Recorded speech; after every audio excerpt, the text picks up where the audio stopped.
they belong in Jima. Putting camp to those that can wait. You not pack on, you now around the place. So you bouncy, they took off them face. Jealous say we get them today. I say, demon watching, they won't see us fail. Which girl watching, they won't see us fail. Give me a chance, let me poo you. That your wedding day, let me poo you. Give me a chance, let me poo you. On your wedding day, let me poo you. The way you feel about me, can I stop my blessing? How you run things, while they stressing?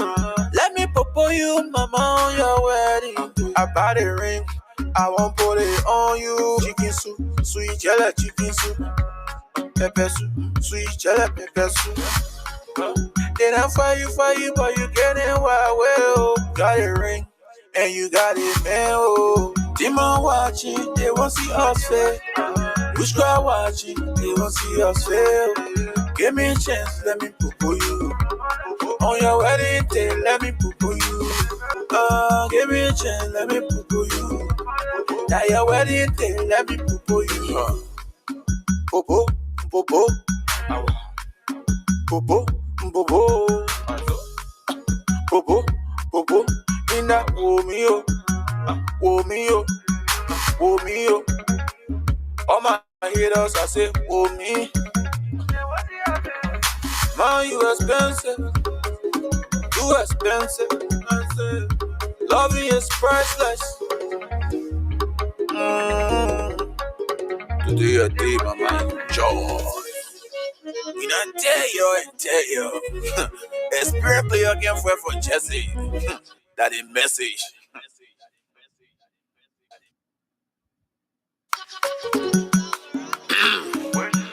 Oh me, oh my halo them. Oh me, oh,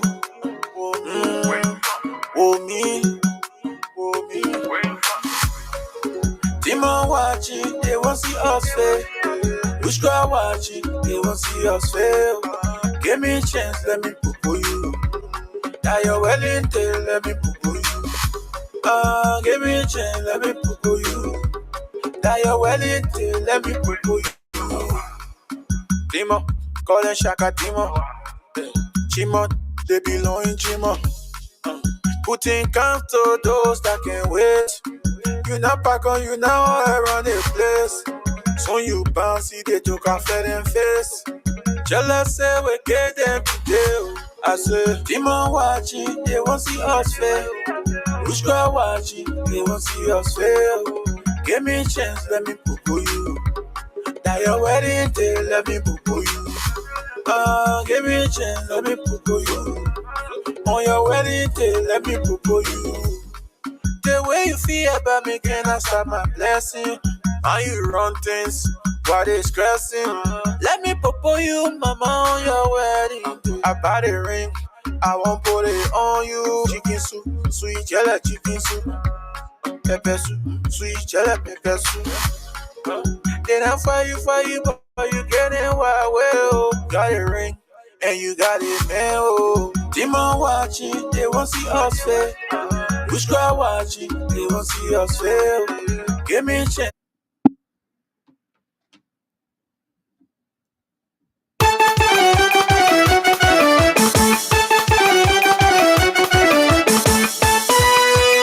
So, ça va y Chaboué du sou. À mon bengo chiawa. Erin poa. Sisi okeme. Wally boy. Ferro clan. Mo abli abandai. O chaka jela. Kocho. Ase mo wema. So. Amo bengo chiao. Yoge. Aso brajile. Amo bengo chiao. Yoge. Aso brajile. C'est mon laodi. Que mon nom c'est mon laodi, laodi.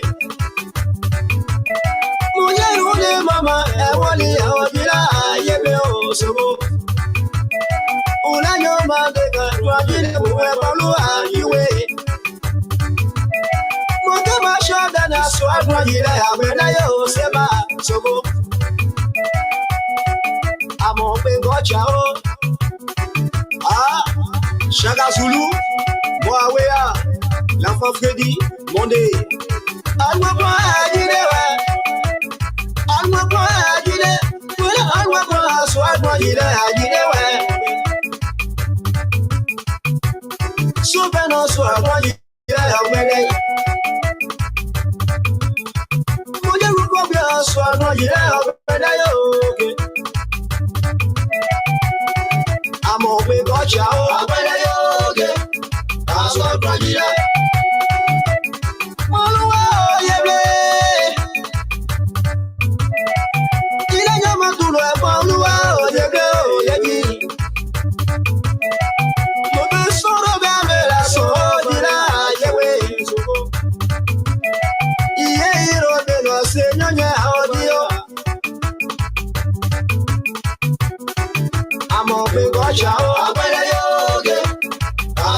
here. I'm a big watch out. I'm a big watch out.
Welcome, we got to my next on Abraka Talk Show. I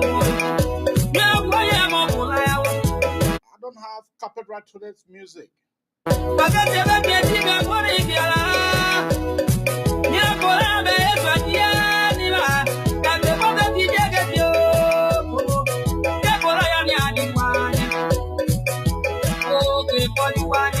Once more, I don't have copyright to this music.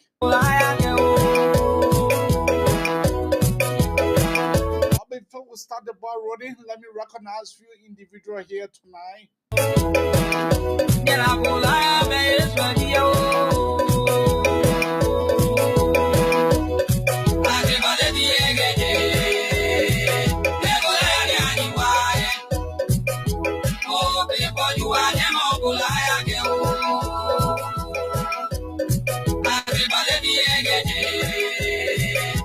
Felicia Davis, welcome.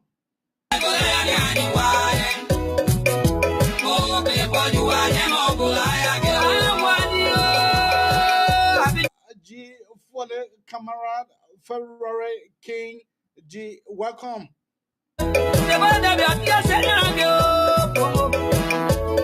Abraham Bangu, welcome, my friend and brother.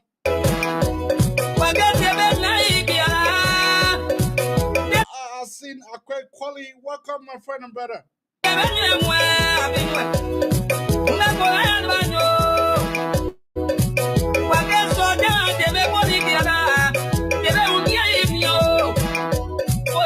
Yakuba Yama, welcome. Who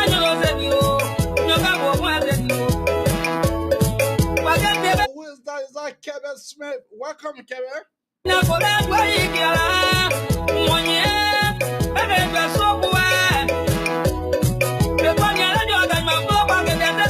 have Sano Brandon. Welcome, Sano. We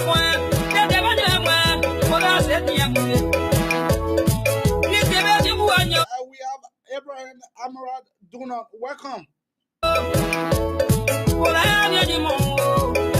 My friend and brother took that calling. Welcome, my friend. We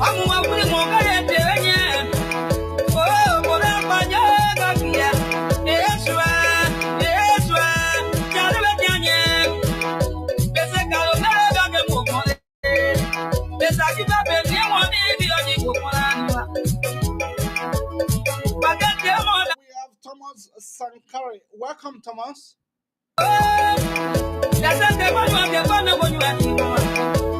We have Samuel Sa. Welcome, Samuel Sa. Joseph, welcome. We have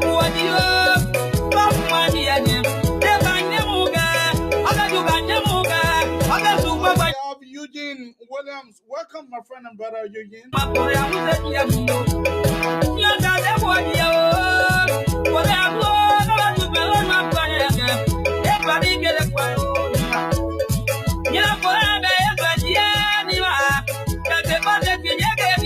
Once more, I don't have copyright to this music that is playing tonight.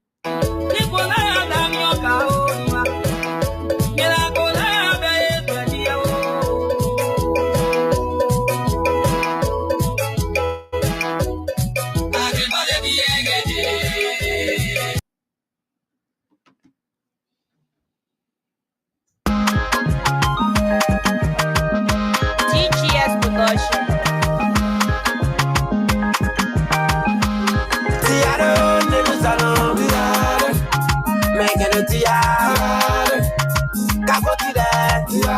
Let me welcome all of you guys that are tuning in to the Manessa Nabraka Talk Show tonight. We have a lot of issues on the table tonight. We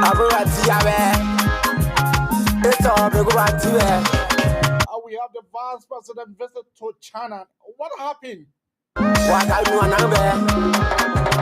Is it fruitful?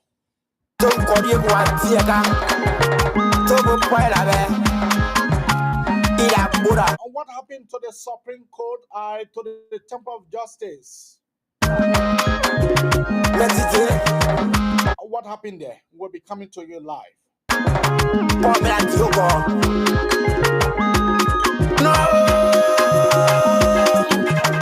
Is our people enjoying or our people are lagging in serious poverty? We'll find out tonight.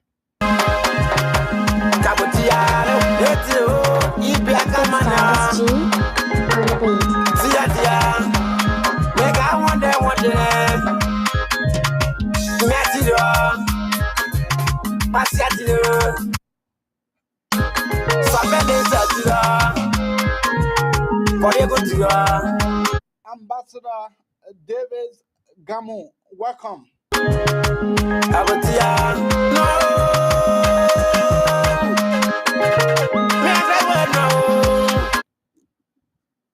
Let me bring in my friend and brother Lawrence.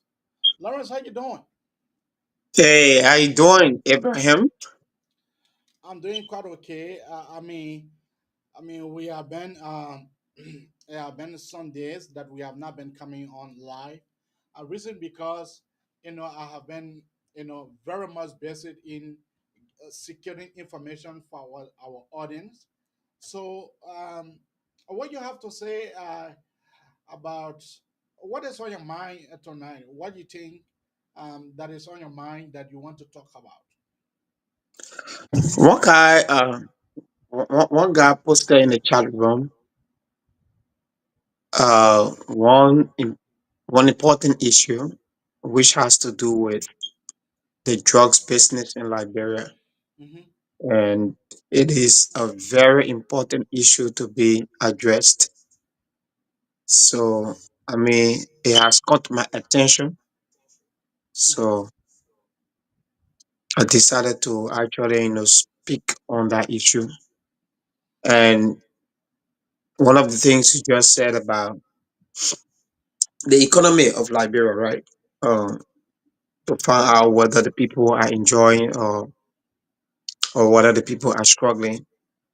So those are so many issues, and like the witness that the Liberian government turned into suspect and extradited him from Ghana to Liberia. So those are so many issues to be addressed. Yeah, we hope that we discuss these issues. Okay. Let's start. Let us do it step by step tonight. I mean, I would like for us to start with our brothers and sisters in a country, how they look at this government, how they foresee things, what else things has changed for them, or what else things have not changed for them. Let us be able to find out that tonight. I have brought in a clips that caught my attention. So Where is Joseph Boaka? Where is the Jeremiah Kuhn that we elected? Where are those people? We did not elect them to be suffering in our own land. I hope they will hear this very loud and clear. I'm not missing my word. When I first came to this company in November of this year, I understood that the issue of slavery is customary at the Chris Vending company. The workers are working in a toxic environment. What do I mean? It is very appalling to be working for 12 hours as human beings standing on your feet. There is something they call stoot. If you continue working like that, you will suffer from stoot. There are other people who suffer from pie in the near future. There are other people who suffer from stroke in the near future. There are other people who suffer from eyes problems because there are no protection. The workers here are not being fair. The environment is so unconducive to the extent that I don't really know if I lament my heart every day to see Liberians suffering in their own land. I can people be living like have blood running through his blood veins. Will be living and working for a company and then they can't even eat food. But the Indians will go for breakfast. The Indians go for lunch. The Indians eat their supper or dinner. We are working here. The only food that I remember we have eaten here from November to today is water. It's water. It's very appalling. It's a stress within here. Within heat in the Indian people here, and within the heat in our black people here. For now, nobody to advocate for us because our 8 hours, 7 hours, we try to hear now. So we frustrate. We not even know what to say. We leave our children home, come work here, over there, we go home, frustrate. In the 1 or 2 hours, only water we drink. And for me, I don't know my salary before I'm talking about anybody. Anyone they put your hand at it. Because you live a family home, anyone you accept, that's why you should get it. When you get money, you're not eating.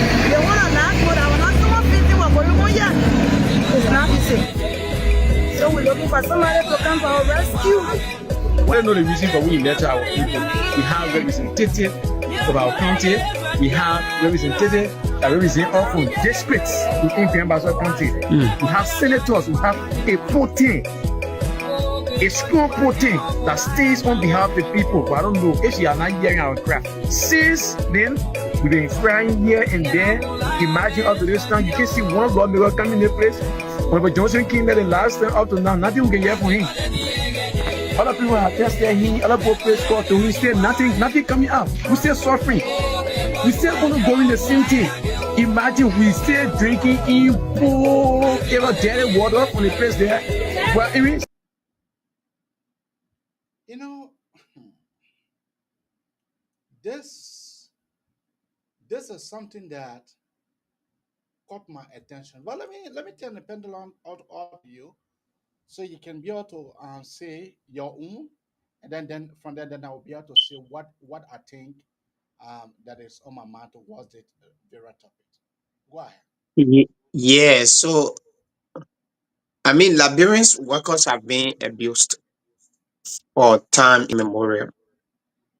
You can trace this way back to like after 1980.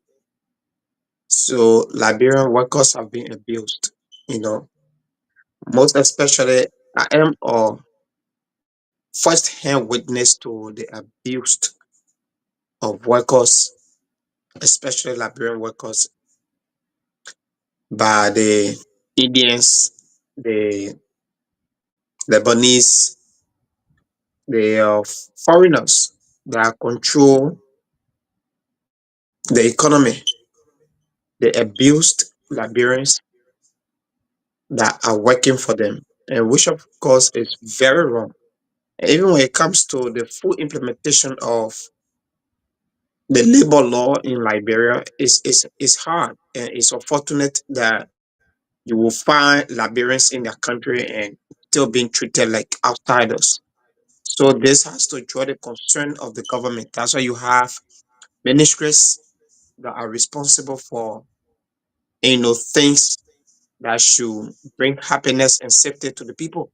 So I think it is upon the labor ministry to see to it that Liberian workers are treated fairly. Liberian workers are treated fairly. I think Darius Delon was trying to draw the concern and he raised up this concern. And he also talked about, work permits being issued to Liberian work permits being issued to people who are not supposed to receive those permits. So these things, foreigners take advantage of them when the government is weak in her implementation of laws that will protect her citizens. Imagine one time I was in Liberia and a worker in one of those Indian stores. I mean, he was being insulted by his boss. Real insult. And when I asked the guy how much was he being paid, he said $60. And this Indian guy is insulting this worker over a paying this man that kind of less money. So it is upon the government to actually see to it that Liberian workers are treated fairly. Most especially, if you look at the economic of Liberia, most of our, you know, most of the goods and services in that country have been run by foreigners. So they take advantage of these things and make Liberian workers to be like contractors that you are only contractor on this, and after your contract is over, we can dismiss you and so forth. And there are rules regulating these things that if you employ someone after 3 or 6 months, you are bound to employ that person to be a permanent worker. But because they don't want to do that, by the time they get to know that that person 6 months is been over, they're going to renew contract. And even if someone is working for you, you are responsible for their feelings. You are responsible for their health. They must be having insurance. I mean, you are responsible for one or two things regarding them. Look at this man saying that 12 hours. You're working for 12 hours. And then from November to this time, the only food he can remember taking in is water. So the government actually needs to address these things. This is not about political party or which political institution you belong to. This is the reality that Liberians are treated unfairly in their own country. Most especially these workers, they are not treated fairly, and government has to address these things. Government actually has to. Thank you very much, my friend and brother Lawrence. Thank you. Uh, for me, I am looking at it in different angle. What says the people representative? What are the representative doing to make sure that these people are treated fairly? Look at the lady. She is saying that, look, I don't know even how much I make per month. That the Indians, they go for dinner, they go for lunch break, they go for breakfast. But for them, they are being treated like a trash in their own country. In their own country, folks. This is not about Unity Party or CDC or no. I am yet to be able to speak to my friend and brothers who are in high power. What is the labor ministry doing? What is the Ministry of Labor, what are they doing? When they're seeing our brothers and sisters being treated in a kind of manner, what are they doing? What are they doing? What are they doing when they see our brothers and sisters being treated in this fashion and manner? What are these guys doing? What our lawmakers are doing? As I learned in Buchanan, and this company is in Buchanan. And the way the people have been treated, the Senate pro tempore have not even mentioned a pen about that. But who is the people lawmaker?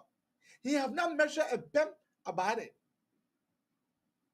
The other representative from that district, they have not mentioned a pen about it.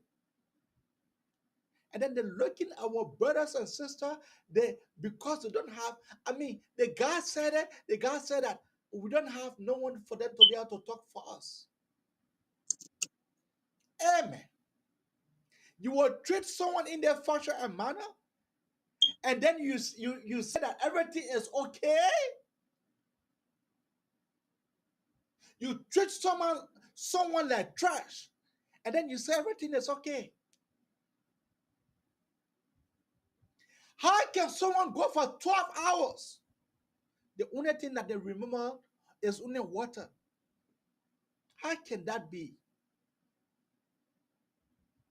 12-hour shift is not a joke. Especially when people are working 24 hours around the clock, they are standing on their feet. And then our people are claiming that everything is okay. No, everything is not okay. Everything is not okay because our people are languishing. Our people are not treated fairly. No, everything is not okay.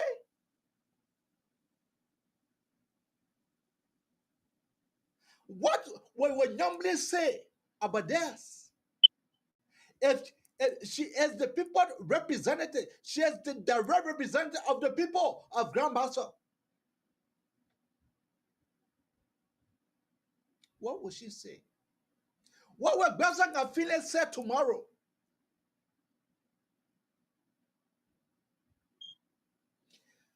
Let me play the clip again one more time for our friend and brother Robert, and then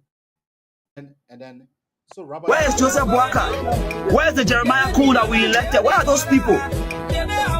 We did not elect them to be suffering in our own land. I hope they will hear this very loud and clear. I'm not missing my word. When I first came to this company in November of this year, I understood that the issue of slavery is customary at the Chris Vending company. The workers are working in a toxic environment. What do I mean? It is very appalling to be working for 12 hours as human beings standing on your feet. There is something they call stoot. If you continue working like that, you will suffer from stoot. There are other people who suffer from pie in the near future.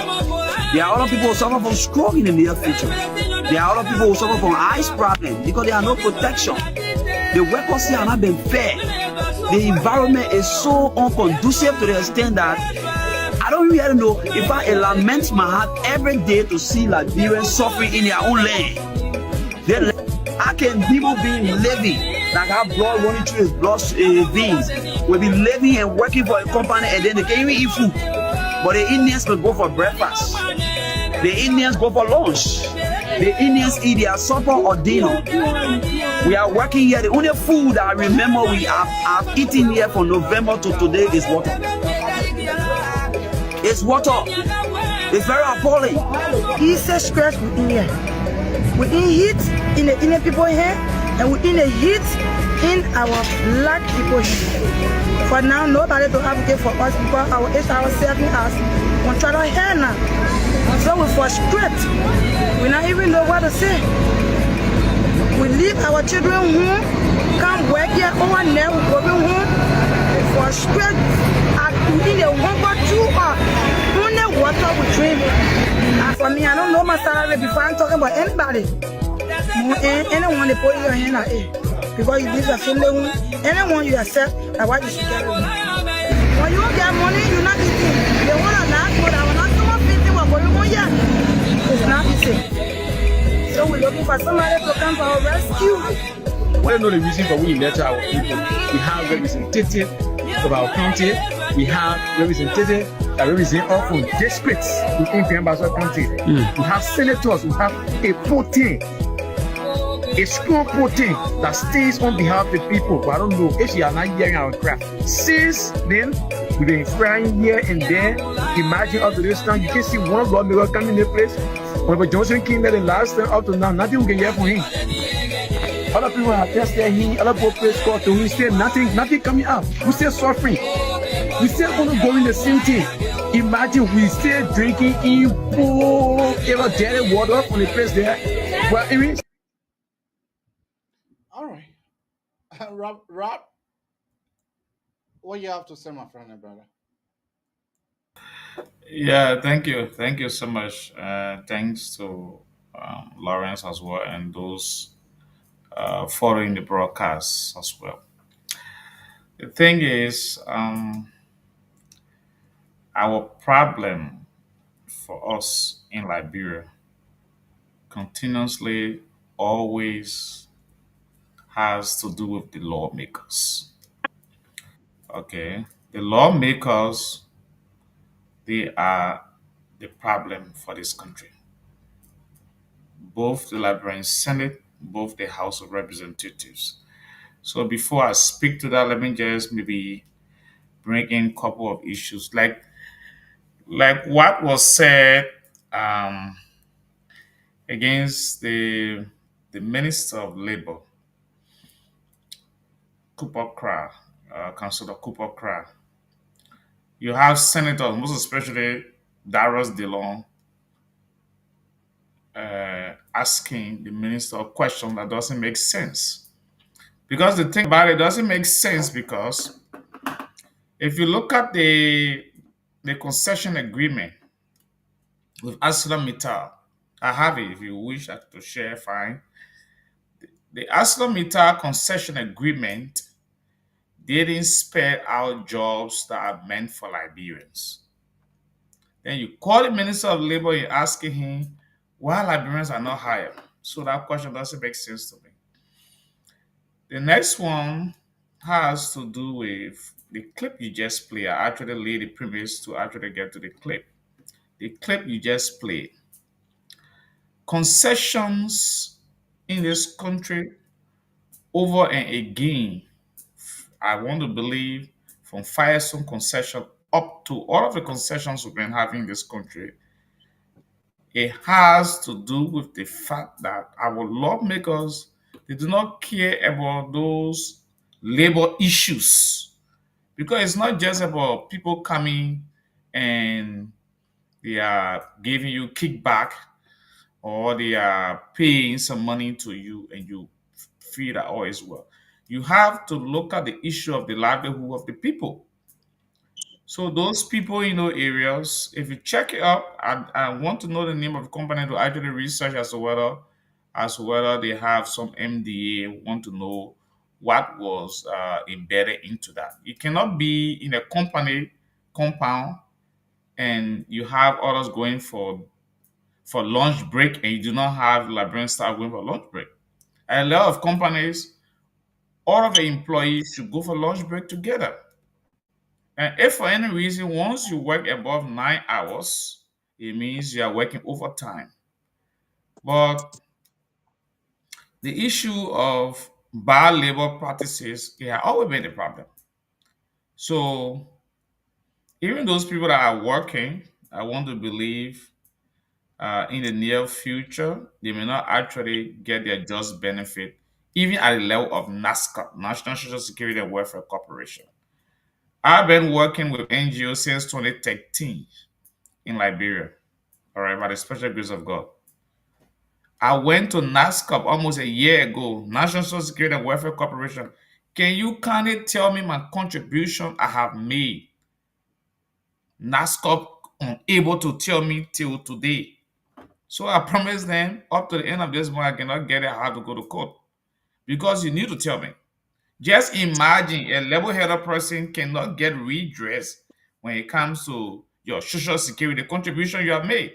So more like talking about our brothers and sisters at that level, when will they even adjust when it comes to what is happening with that company issue coming back to Netscope? I don't want to believe the company even making some remittance for them when it comes to the contribution. No, they need to make very loud noise. All right, the noise need to be much more louder. That's what I think. That's the only way they will actually adhere to what needed to be done. People cannot eat. People cannot work 8 hours. People cannot work above 12 hours, standing on their feet, and they're not getting food to eat. It's very wrong. To to even oh sorry. Yes, go ahead. Hmm. Yeah, to even add on that, right? The lady is saying she does not even know her salary. Hmm. Imagine I, that. The lady is I saying that she does not even know her salary. So on which basis was she employed? gentleman Which agreement. which document did she sign? And if anything might go wrong over there, how will she be, fired? And if she is fired, how will she get her just benefit? So if you are employing someone without them knowing their salary, then which employment are you carrying on? Who is that HR working at that company? What legal? Why is the legal establishment of that company? How are they running? If this lady is saying that she does not know her salary, then it's a concern. So one of the things I think that would best help the reformation of maybe workers in our country, right? They have to form. I guess maybe it may be in existence. If it is in existence, then they have to reinforce that. They have to form a worker union that will be very, very much vibrant to speak against these unjust labor practices in Liberia, because you can have somebody telling you that they are working and they don't know their salary, and any amount they give them, that's what they receive. Exactly. So that means you just running an illegal company and are not paying people, because you have the 2015, the Decent Work Act that was passed. Now, are they going by these that are written on paper? So, like he said, right, not only the lawmakers have problem in our country, the entire government officials, especially those who are responsible for certain things, most especially we're talking about work, we're talking about justice. So the justice minister, the labor minister No, must. no, no, no, no, no, no, no. I don't know. I don't. This is about legislation. This is about It, legislation before they No, come because the issue. no, no, no. there This, is I mean, there there's is about legislation. 1 minute, There is please. a legislation. There is a legislation that they have. The decent work act, the No, 2015. So this is no. what they supposed. This is what they're supposed to be going by. And if these things are not being done, they are there to carry on an oversight responsibility. But I'm saying we cannot just take the entire blame on the lawmakers. I'm We saying to cannot just, you. In, I'm saying to you. I'm saying to you. Maybe I'm coming 1 minute. I'm saying to you, squarely, 100%. The blame of this has to go to the lawmakers, both the Liberian Senate and the House of Representatives. Because I actually laid the premise before going further. ArcelorMittal, they are calling the Minister of Labor, asking him why Liberians are not employed. And in the agreement, you didn't specify jobs that are meant for Liberians. I'm talking about bigger company than ArcelorMittal. At the level of the company in Basel, I'm yet to know the name. Maybe you need to help me with the name of the company.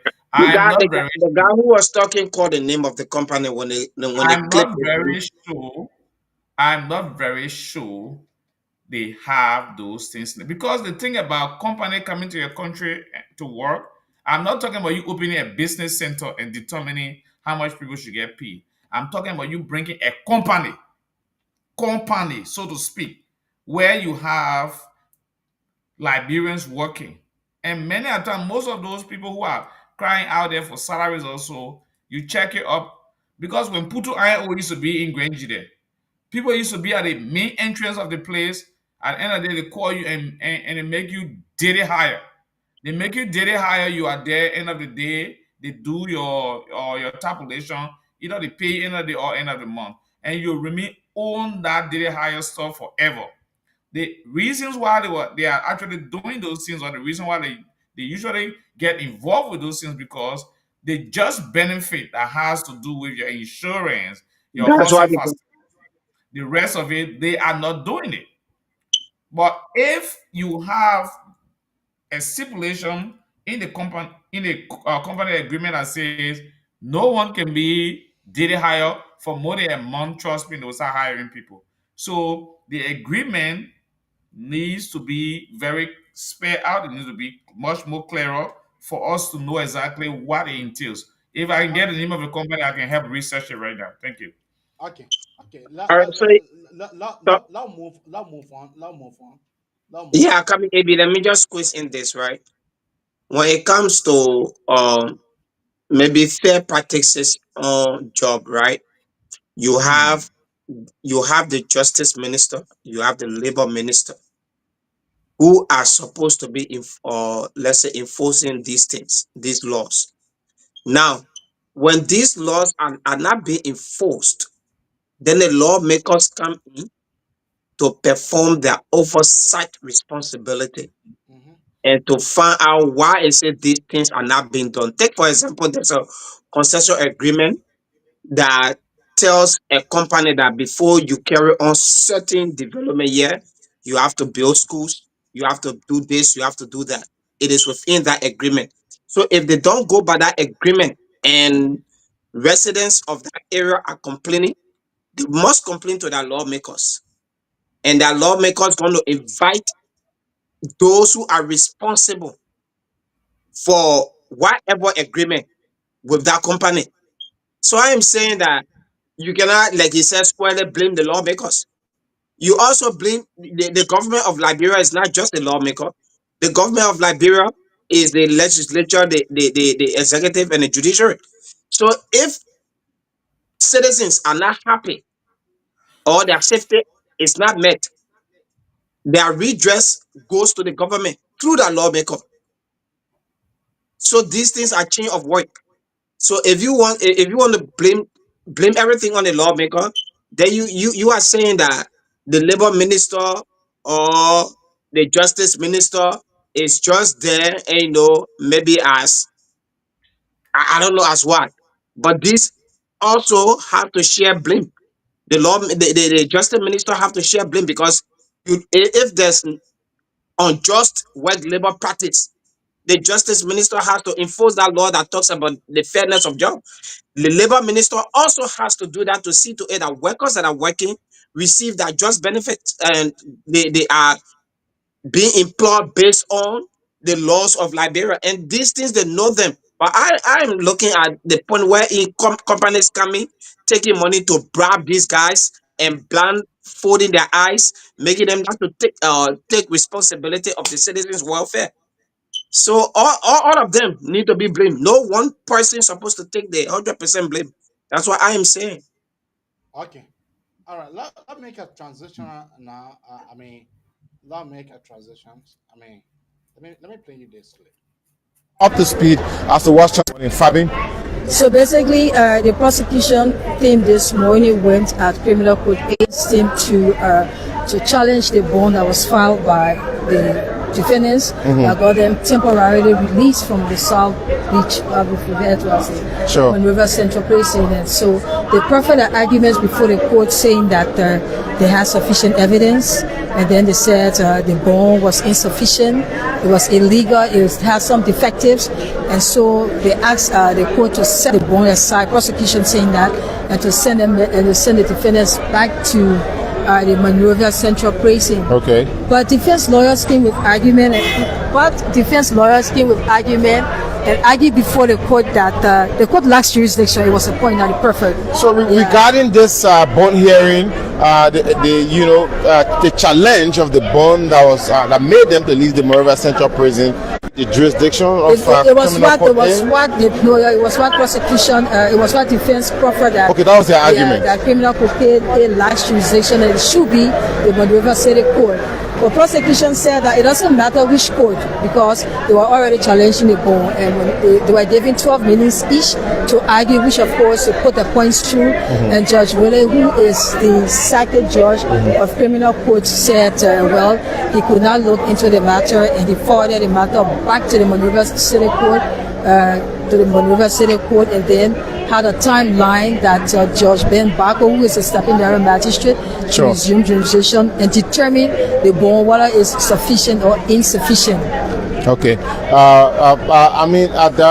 There might have been other details coming out of that. Because come to think of it, you spoke to the legal counsel of the lawmakers who have been charged for this case, and you and him had a lengthy conversation about some of the argument he proffered earlier in the hearing. Well, one of the arguments that he proffered was that prosecution suffered waiver and lashes because they could not actually determine what they went to court A for. It was an argument that he proffered. And so based on the court's ruling by Judge Roosevelt Willie to let the magisterial court resume jurisdiction, he felt that's a win for them because obviously he's representing the defendants in this matter. Sure. And so once they told the court that criminal court A lacks jurisdiction over that bail bond issue, it should have been done at the level of the magisterial court, he feels that's a win for the defense team.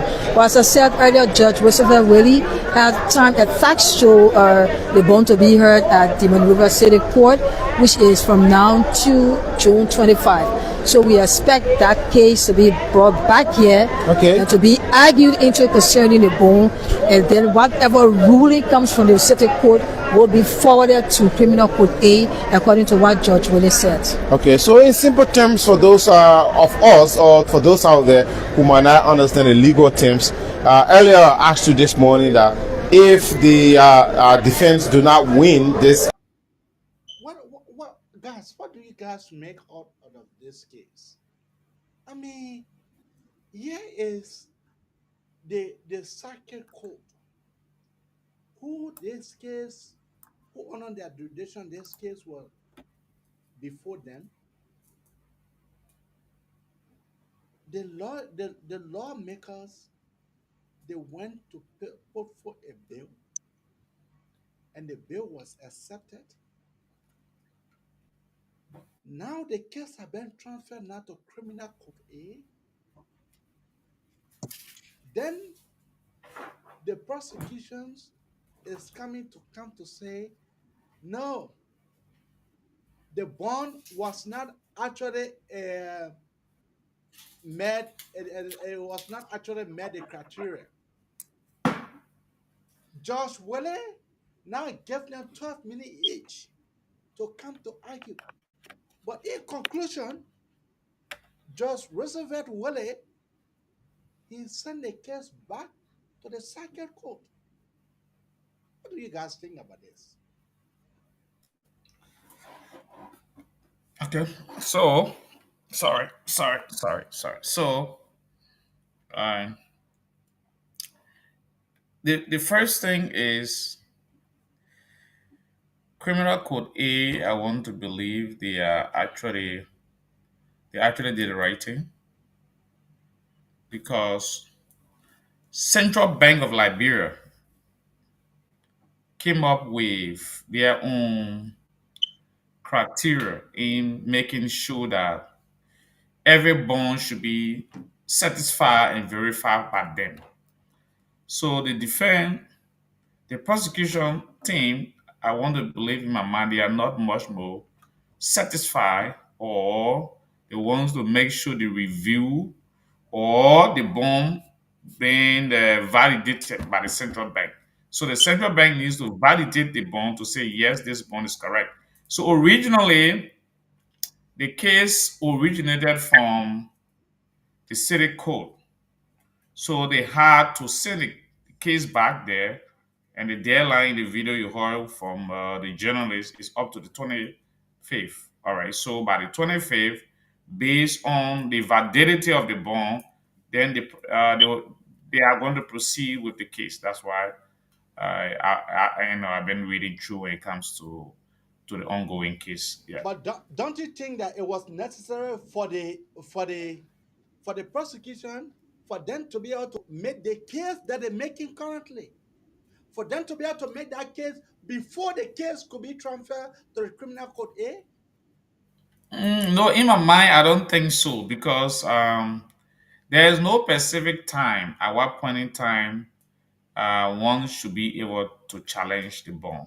In their wisdom, maybe based on fact findings, they actually got so intel that this bond in question is not valid. I want to believe so. So that's the validity of it. And there's no timeline for the case to come to an end to say, oh, you have tomorrow. So they still have the luxury of time to be able to actually do what they're doing. Yeah. Love come to you, my friend and brother. Yes, so just to add up what Robert said, right? If there's some legal errors within the proceeding, I think criminal code A would maybe looking at criminal code A to be in my own description now as the appellate court, right? That will review the proceedings of the Of, trial of, court. of the circuit court, yeah. Yeah, let's say the trial court now. You Yeah, yeah, understand? okay. Yeah, to review the legal proceeding to see whether there should be any error. If there should be error that is enough to cause damage to the case, they will have to send that case back for that trial court to rectify whatever error before they proceed. So, in my mind, the issue raised by the prosecutorial team, Hmm. I think it was one of the errors that they might have, seen and decided to raise that motion to put, a hold to whatever bond or bill that was secured. That you did not secure this bond the right way, and you have to secure this bond the right way, or you go back to jail. So the judge, in his wisdom, the judge of criminal code A, in his wisdom, decided so that this cannot have an effect on the case. That the judge of the Monrovia trial court be able to look into that and rectify that and make sure that they secure the bond the right way before the case proceed. And the procedure of the proceeding of the case has no time limit. You cannot say maybe this case should start from this point, and then it should end to this point. It is not like construction where you say, I gave you 10 months to build my apartment. This So, is a so case where the case will be ongoing, and there will be some discrepancy that will be raised, and lawyers or defendants, attorneys will raise up that motion and will take the case back again. So you have to do it the legal way, or the illegal way is the wrong way. so let me have to look at in your where in if the judge ruled that this case that bond was not filed the right way. What next? Yeah, then they have to secure. They have to secure it. They have to secure the bond. If they cannot secure it, then they have to be beyond bond. Because the bond is not saying that they are free from the case. The bond is only trying to tell you the offense committed, the crime committed is available, or crime committed. So that's why the law has given them that privilege, that leverage to secure bail. So if they cannot secure the bill the right way, they have to. If they cannot, they go back. They will be under detention in jail until they secure bond. They will be taking them for jail to carry them to the court for them to go through the legal proceeding. They are securing bail or not securing bail cannot stop the case from going. They would take it back to the trial court because the bill was not secured the right way. If they fail to secure the bill the right way, they're going back to jail. They're going to be in jail, and then they're going to be taking them from jail to be going through the trial or through the case. Okay. So let us be able to look at a case here. Let me play out this clip. He was arrested and subsequently turned over. Sayanti was brought back into the country on the 6th. The intervention of a family member who made a request that he was willing to cooperate and become a witness. However, we know that in criminal investigation, cooperating suspects are always dangerous. When he was brought in based on the request of the family member who assisted in this process, we gave him a chance to speak with him and to test the legitimacy of his willingness to assist in the investigation. In the process, it was proven that indeed he could not be trusted. He was already charged even before he was charged in absentia, so even before being arrested. As such, he was brought over at central headquarters and subsequently turned over. So what you gotta make of this guy that the Liberian government pay for him? He was arrested. He came into this country. He was in a hotel, which was paid by the Liberian government, while they were um, accessing information for him. But when the police found out that this guy could not be liable, could not be trusted, they decided to go for him and they decided to put him behind bar in connection with the same um, Hassan case. But here is my case. If it is true that this guy, according to him, he said they wanted to bribe him, they wanted to give him, why does he have to run away? If it is true that your hand was clean, why you left the country first thing first? After the fire, why you escaped, you left the country to go to Ghana? But when the Liberian government found out that this guy could not be liable, could not be trusted, this Yantin guy, they decided to arrest him, and then he started to make all kind of fancy statements. Oh, they wanted to bribe me. They said they would give me 200,000. Who would look at you and give you 200,000?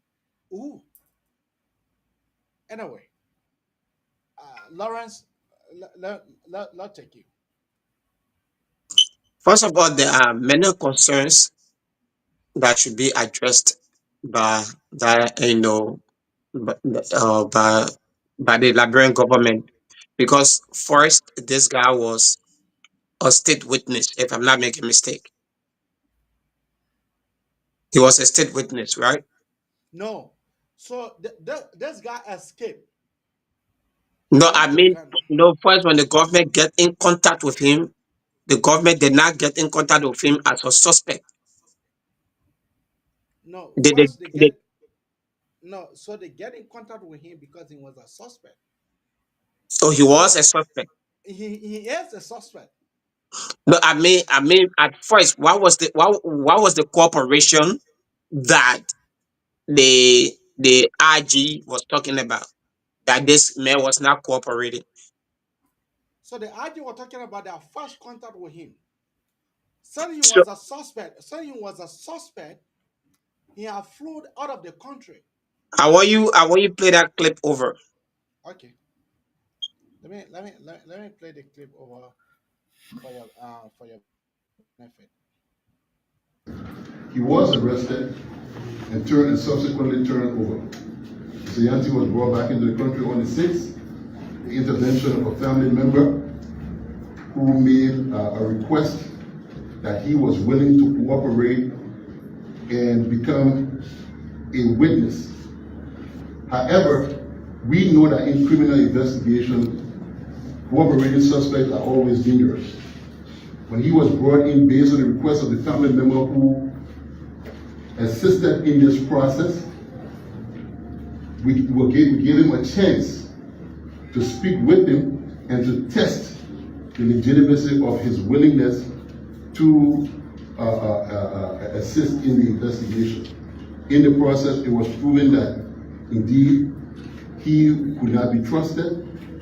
He was already charged even before he was charged in absentia, so even before being arrested, as such, he was brought over at central headquarters and subsequently turned over. Yeah, so you get it. Yeah, so at first, or maybe they were talking about the brother, but one of them wanted to assist in the process as a witness. But then this guy, who the family supported the or helped the government to get him as out of the country, to extradite him to Liberia. They hire him as a suspect. But then the RG statements keep confusing. First, he talks about witness. Who was the witness willing to help the police, So and so who so, is so now turned as a suspect? So a witness is somebody who the police wants to get information from concerning what they know about the case. A suspect is somebody who the police has already done some investigation and you know classify that person to be a suspect of that case, that you can be investigated, you can be charged, and you can be forwarded to court. So was this guy playing the both role as witness that the police wanted to get information from concerning the case, or did they suspect him of so taking this part guy in that? yeah, Yeah. so this guy was a suspect. So based when he arrived in the country, based on family interventions, so that they decided to use him as a witness. As a witness. So Who who decided to who decided to use him as a witness? the guy himself, the guy No, I said, himself, or the family decided to use the guy as a witness, or he himself was willing to be a witness. he himself was waiting to be a witness from the beginning. From the beginning. Now, when they reached out to a certain place, I guess, the guy decided to flip. So then the police decided, because the investigation team of the police, so they decided to say, no, this guy cannot be trusted. We cannot use that guy as a witness. So that's how the police decided to carry on the arrest. So the clarity now the police RG needs to make to the public, but I believe because of security reason, he may not want to do it. What transpired between there that this guy could not have been trusted from being a witness, and then they suspected him and charged him to forward him to court. So there must be some something that transpired between them, some transitional stuff that happened that this IG did not say to the public. So if this man were willing to serve as a witness, and later through the investigation and he was not cooperating and they found certain foul play, what was that foul play? What did he not cooperate on that made them to suspect him and then charge him to forward him to court?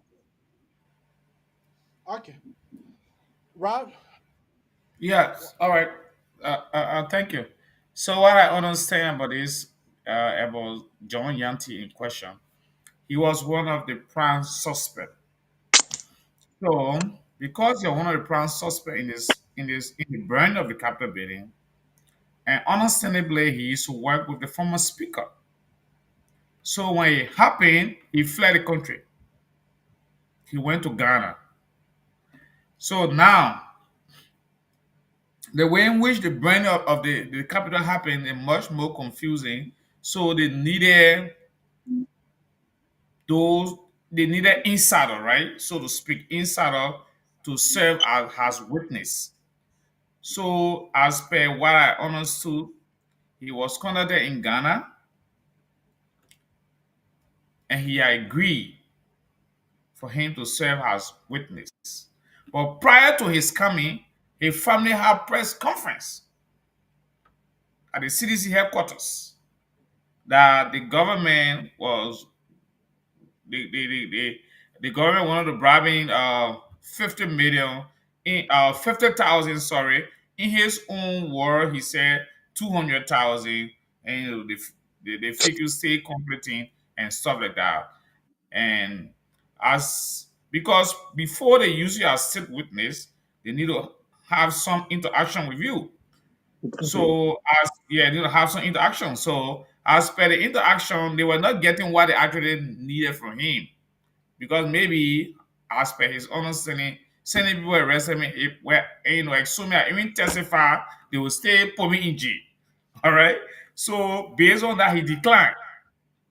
But he's one of the prime suspects in the burning of the Capitol building. All right, so Rabbi, yeah, now Mhm. who who classified him as a prime suspect? Was it the government of Liberia that classified him as a prime Yes, suspect? yes, the government of Then what? Liberia classified him. I mean, the government of Yeah, what? Liberia What? Mhm. classifying him as prime suspect, but he was on the run. He was at large. He was at large because he was working in the former speaker office, and he was one of those persons, as per the investigation with those in prison, they were asking, they said, oh, but the whole thing that happened, John Part A. That's how the team Oh, okay. thinking One of those person in the prison pointed him out that he was a that, part of it.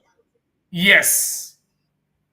So thinking that maybe the state wanted to have used him as a witness, but later on, he agreed at first. When he got extradited to the country, he started talking to that, it doesn't make sense. So that's how Okay, Rob. Rob, yeah. hold on. We have a caller here. Caller, what Mhm. is your name and where are you calling from? Terry, go ahead.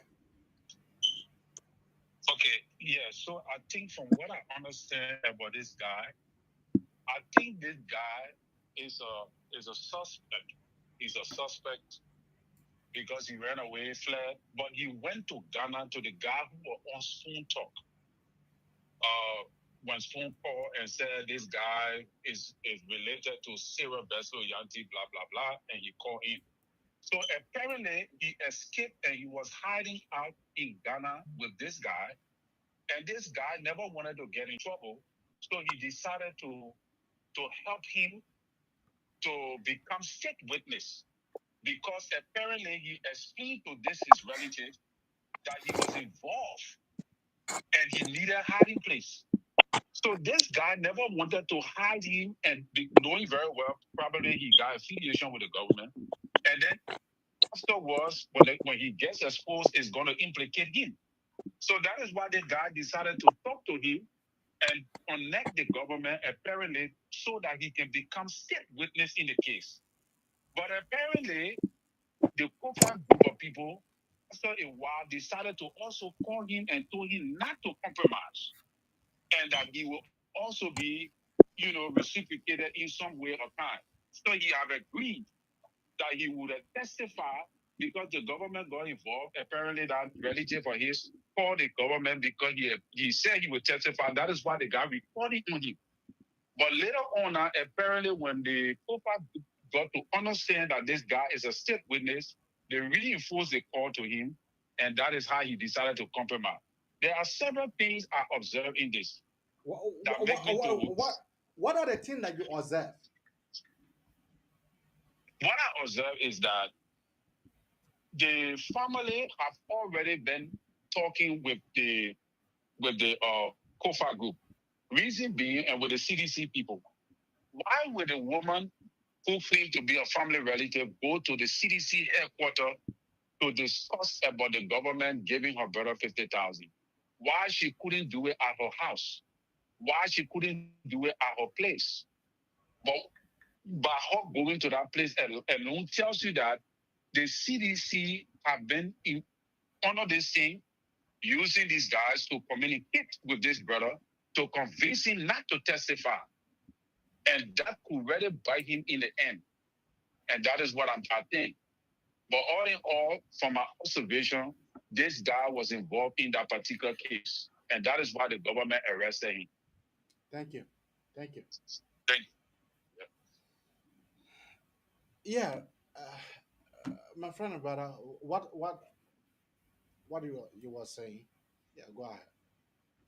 Yeah. So as I was saying, it's just what the caller who just trapped the line because we are around and we try like interacting, we try wanting to know exactly what is happening.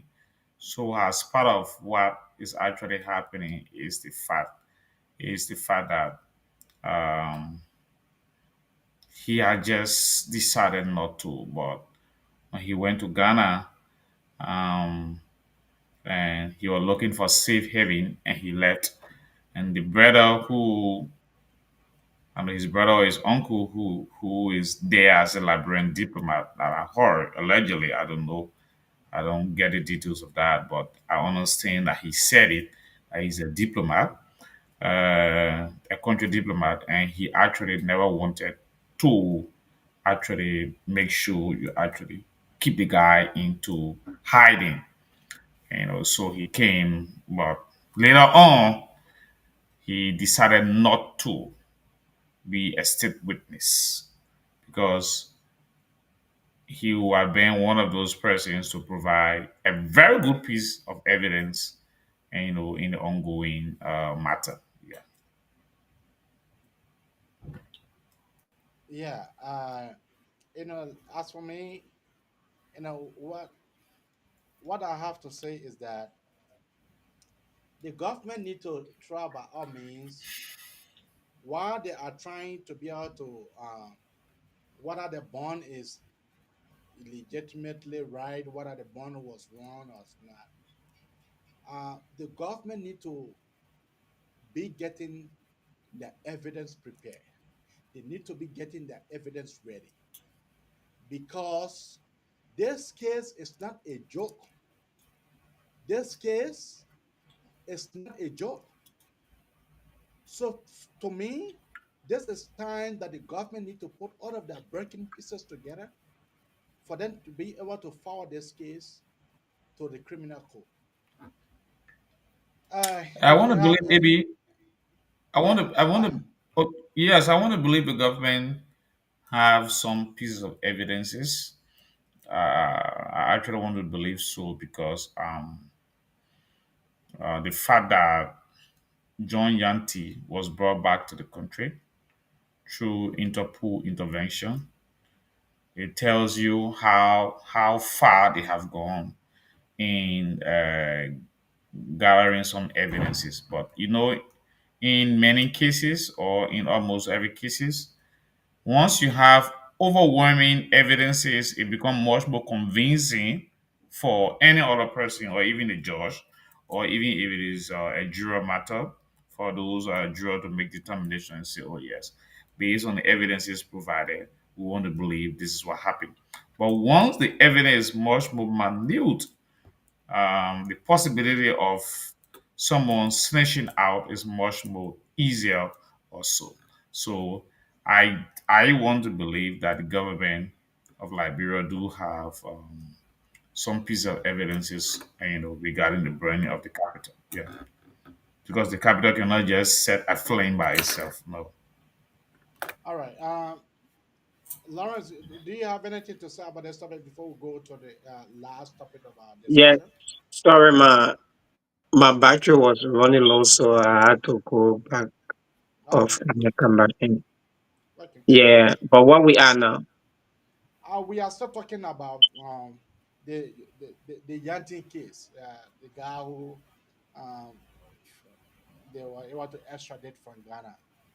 Yeah. so what I have understood, I think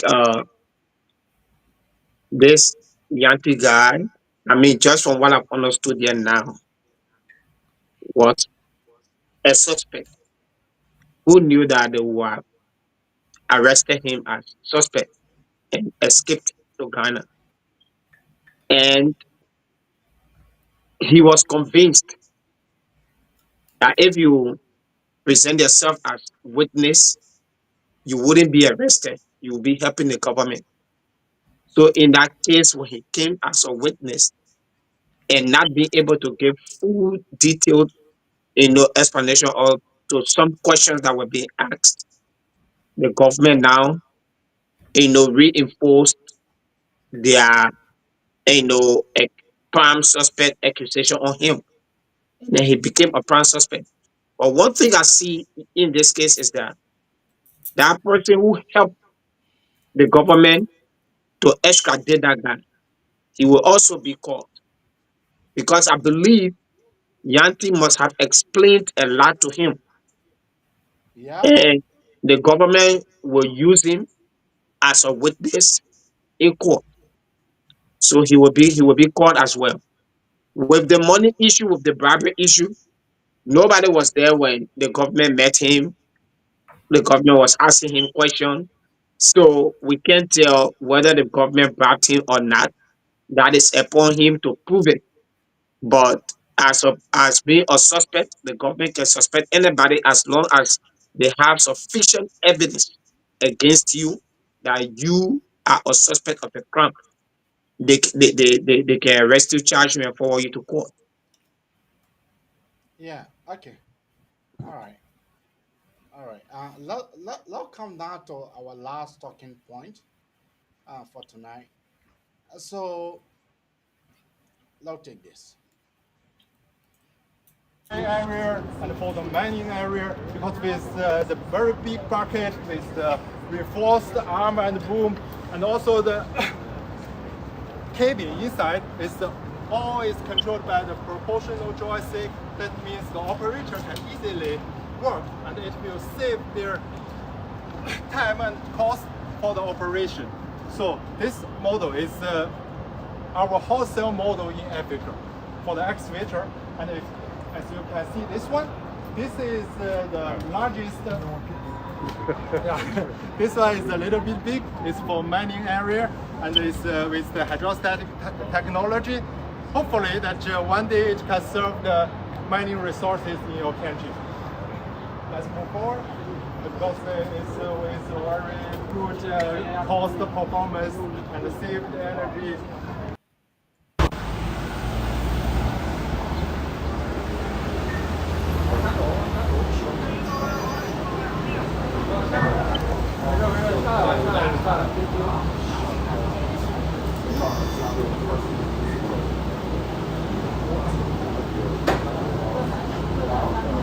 Welcome to LNTV Live here in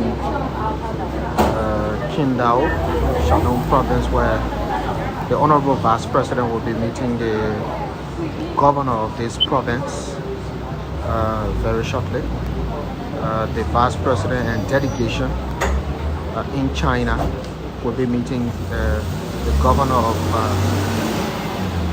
Shandong Province. There you have it.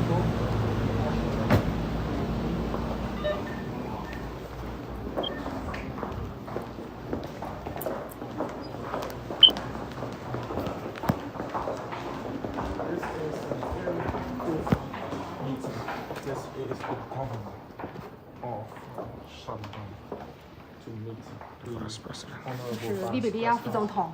非常欢迎你，那个副总统，欢迎你到青岛。 Thank you, thank you, thank you, Mr. John. Thank you. So, 利比里亚驻华大使 to 托马斯。 大使也在欢迎你。 then leave 你好，欢迎你。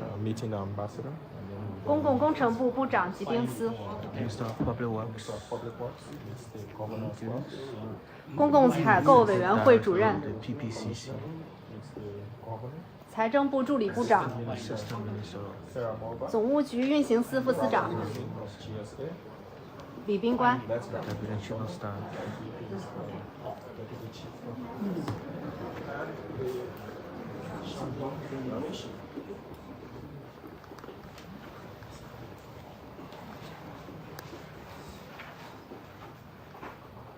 尊敬的康格副总统，利比里亚的各位朋友、各位嘉宾，大家上午好。 Your Excellency Vice President Jeremiah Kapon Kong, dear friends from Liberia, good morning.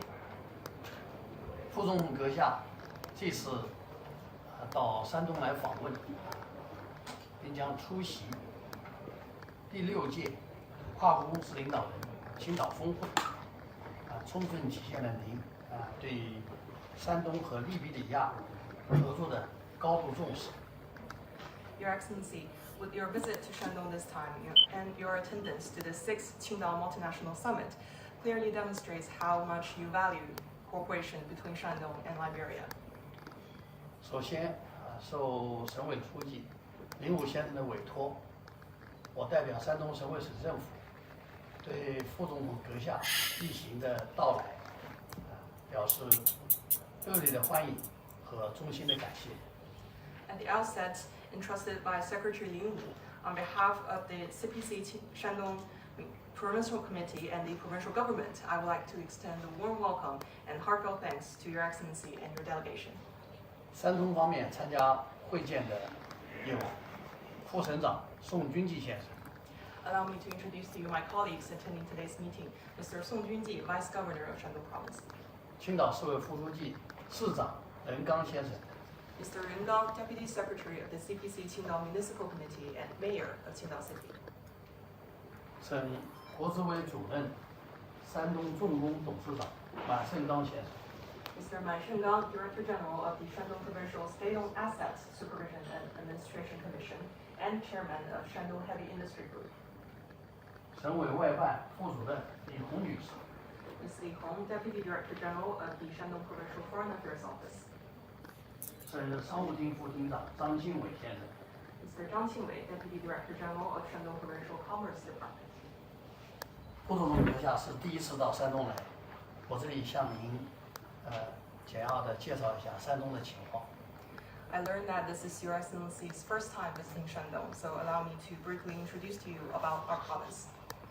山东处在“一带一路”的交汇区域和东北亚区域经济合作中心的地带，是中国的人口大省、文化大省、资源大省和经济大省。 Shandong is located at the hub of the Belt and Road. So that was just the Vice President of the Republic of Liberia. He visited many places in China, but there was one place, Shandong. He was able to meet the governor. and the governor was able to give him a tour of the entire Shandong province. But let me leave that with you, Robert, for you to be able to say, what do you think of the vice president visit? As I learned, he will soon be coming back to the country. So, what do you think of the vice president visit to the People Republic of China? Yeah, so I understand the vice president visit is centered around um, the most publicized and talk about the other machine that should be brought into the country once all of the deals actually been set up. That's what I know.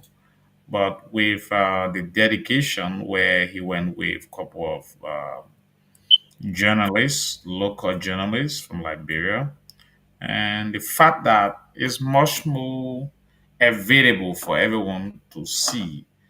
I actually see some level of transparency and, and some level of accountability in that process. But I think in my mind, the government trying to actually live up to their promise. But honestly, as a person, as a citizen of Liberia, I'm excited about the ongoing deal. But I believe that the 285 machine just too much. I think the presentation that was made by Minister Mamaka Ability back then, I don't know as to whether she actually looked at the figures very well or she just said it because many a times for me, for the past 11 to 15 years I've been in project management and doing project monitoring evaluation. You need to do a need assessment to be able to come up with what you may need, most especially when you're doing development planning. But stating that you may need 19 machines per county, in my mind, I think is much more too much. But it will be good for the country when we have it.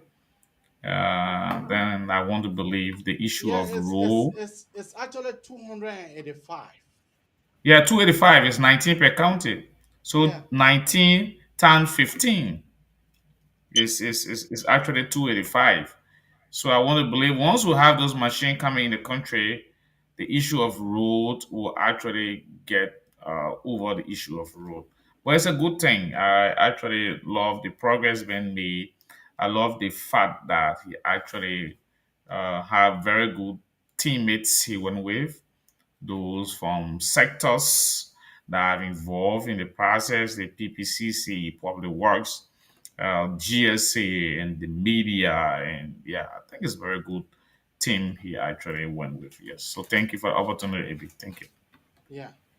My friend Lawrence. Yeah, Avi. So, I mean, we all live in advanced country, and one of the major infrastructure development is road connectivity. In the United States here, you can plot a road to go to all the 50 states if you wish to, because the 50 states are connected. Now, uh, what I really see with this 285 yellow machine, when they first started the process, they did not start the process the legal way or the transparent way.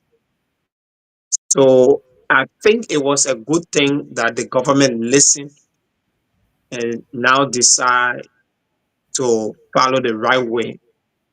And with the vice president going for assessment is one of the good things to do because you wouldn't want to take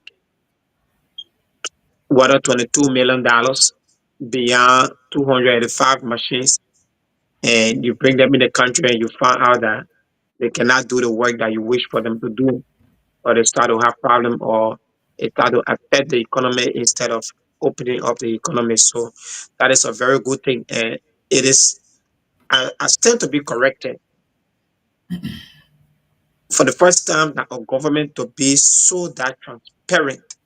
although past governments have been transparent, but for this government to be that much transparent to our people, I mean, they deserve an applaud. Yeah. And Are you talking about being transparent in a way that instead of the vice president one going, he went with PPCC, he went with the GSA, and he yeah, went with public works. so And yeah, and so and, the and, and, first thing there is that he took journalists with him. He mhm, took the fourth estate with him. mhm. And this three has to, three three journalists, yeah, no, one I from understand. OKFM. Mm-hmm. Yeah, yeah. So he took them with him. He took even Spoon, the greatest critics of this government. He took Spoon with him. He took the other two. Now this is to tell Okay. okay, Spoon and those guys. This is to just tell the Liberian people that the process that will lead to obtaining these 285 yellow machines is transparent. And in this case, when it comes to accountability, transparency plays a major role. And I like when the vice president was speaking on one of those occasions, he said the people that we represent are people who question their leaders or how their money are spent. So we cannot just obtain anything from here without us knowing the production costs, the profit you adding, and so forth. So if we are out of office, we'll be able to give an account of how we obtain these machines. And with saying 19 machines per county is so much, I would say it's depending on the kind of job they're going to do. Because each of those health equipment have their work to do. They have the Yeah. asphalt plan, they have the front loader, they have the how would you call it, the dozer and so forth. Those have that specific task to perform. And I believe there will be trucks added. And I also believe that there will be other equipment for other things, other use.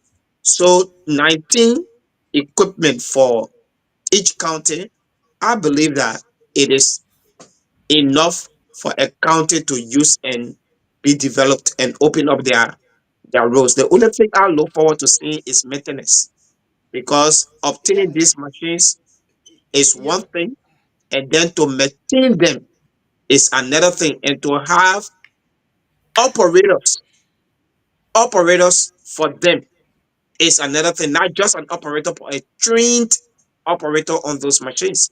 So we Yeah. hope and pray that they come in the country and it will be a good thing for our economy. Yeah. So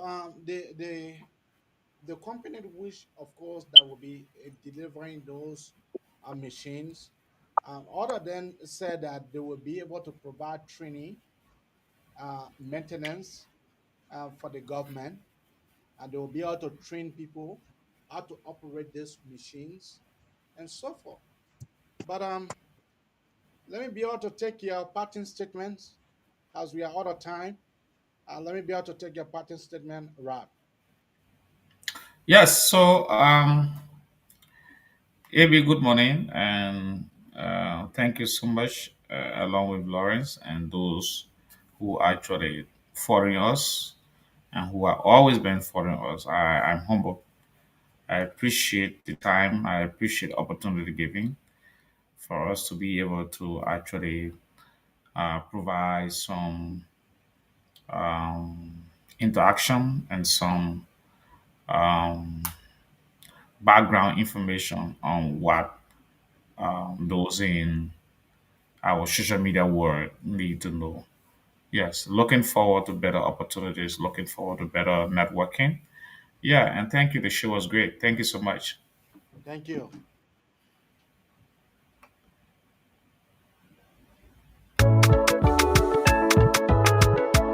TGS Production.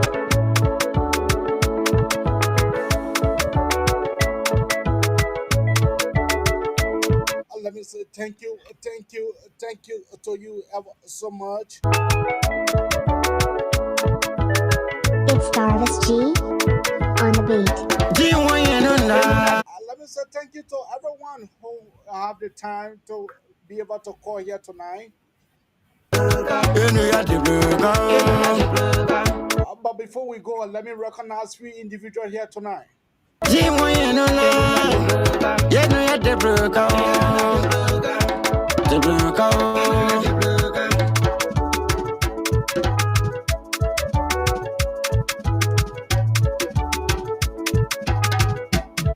Joseph Clinton, thank you.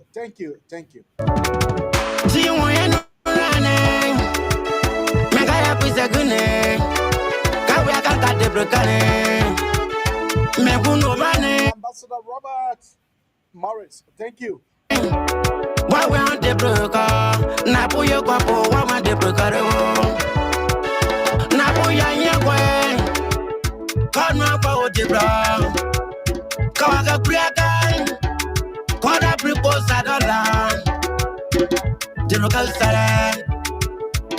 me say, my brother Abraham Asata Kamara, thank you ever so much.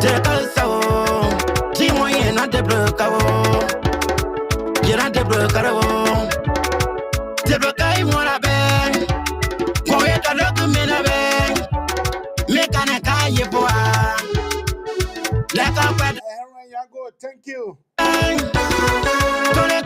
Let me say, I don't have copyright to this music. Also, on this note, this is how we'll be coming to the very end of the Manisa Nabraka Talk Show.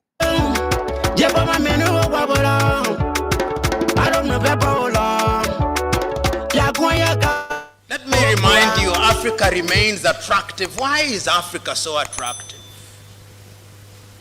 Throughout the ages, it has always been attractive. It was attractive to the Portuguese and the Spaniards, but I'm not going to say that. It was attractive to the Arabs, but I'm not going to say that. It was attractive to the Jews, but I will not say that. What I'm going to say that is attractive again. It is so attractive that every 2 years the Japanese call our leaders to Japan. That is how attractive Africa is.